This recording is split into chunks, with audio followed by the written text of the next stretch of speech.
सांगायचं आहे की मी 9 महिन्यांची प्रेग्नंट लेडी आहे. का उतरली आहे हा पण प्रश्न प्रत्येकाच्या मनात असेलच. दारोदारी जाते लोकांच्या का तर मला त्यांच्या समस्या जाणून घ्यायच्या आहेत. मला पहिला म्हणतात की तू फक्त पहिला तुझी काळजी घे, मग आपण बघूया पुढचं.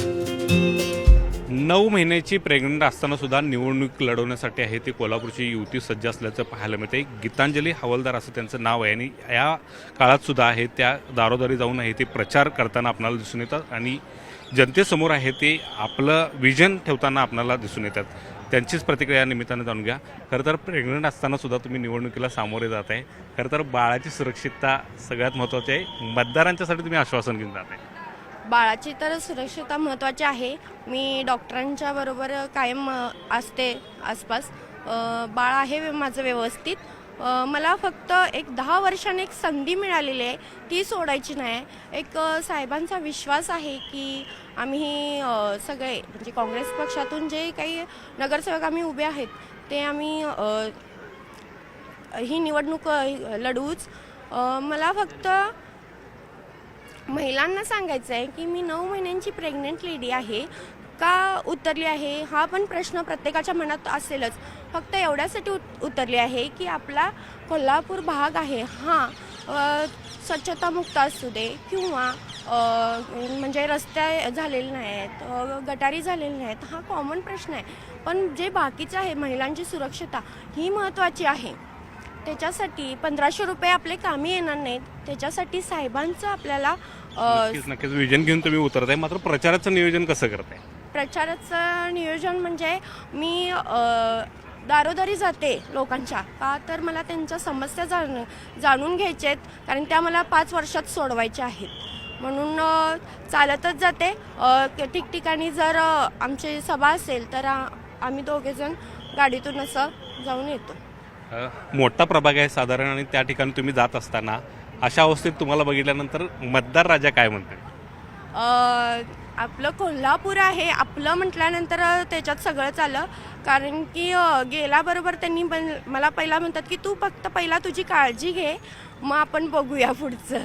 आम्ही काय आहे तुझ्या पाठीशी, काँग्रेसलाच मतदान करणार असं मला भरपूर ठिकाणी ऐकायला भेटलं आहे.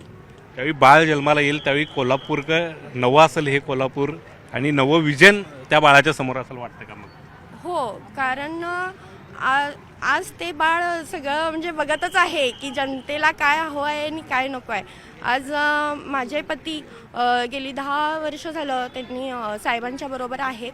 मला पण असं वाटतं की माझं बाळसुद्धा त्यांच्याबरोबर काँग्रेस पक्षातूनच पुढे जावं. नक्कीच पोटात ते राजकारणाचे धडे घेत असेल. हो हो नक्कीच. त्यांचे पती सुद्धा आहेत आपल्यासोबत, त्यांच्याकडून सुद्धा आहे ते प्रतिक्रिया जाणून घ्या. खरं तर इतक्या नाजूक अवस्थेत तुम्ही त्यांना उमेदवारी देण्याचा निर्णय घेतला? निर्णय घेतला म्हणजे आमच्या ज्या भागातील समस्या बघता की बाबा जेणेकरून आमच्या इथं फार मोठा महिलांचा वर्ग आहे की महिलांच्या ज्या म्हणजे आमच्या इथं सगळ्यात ज्या महिला आहेत की म्हणजे आमच्या इथं फार मोठा म्हणजे आपलं कोल्हापुरी चप्पल करण्याचा व्यवसाय आहे माझ्या पूर्ण वॉर्डात. परत बऱ्यापैकी ज्या महिला आहेत की ज्या घरकाम करतात की बाहेर इकडे तिकडे जाऊन, मग त्या महिलांना बाबा एक ताकद देणे.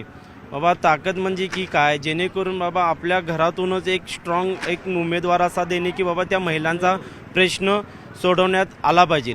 कारण की त्यात मग बंटी साहेबांचं बी फार मोठं एक पाठबळ मिळाले की मला की म्हणलेत बाबा आपल्या भागात फार महिलांची संख्या फार मोठी आहे आणि आपल्याला महिला उमेदवार अशी देणं गरजेचं आहे की जेणेकरून त्या महिलांचा तिनं प्रश्न सोडवला पाहिजे. अशा पद्धतीनं बंटी साहेबांनी एक विचार करून ती आम्हाला उमेदवारी देण्यात आलेली. नक्कीच या ठिकाणी पाहायला गेलं तर अशा अवस्थेतसुद्धा पतिराजा त्यांच्या पाठीशी ठामपणे उभा आहे आणि कोल्हापूरची जनता ज्यावेळी ह्या प्रचारासाठी जातात त्यावेळी पहिला त्यांना आरोग्याची काळजी घ्या अशा पद्धतीचा सल्ला देताना पाहायला मिळतात. त्यामुळे या निवडणुकीमध्ये त्या कितपत मतदान घेतात आणि त्यांना कोल्हापूरकर आहे ते साथ देतं का ते सुद्धा पाहणं महत्त्वाचं असणार आहे. Video journalist Sandeep Patil, Dnyaneshwar Salunkhe, news 18 Lokmat, Kolhapur.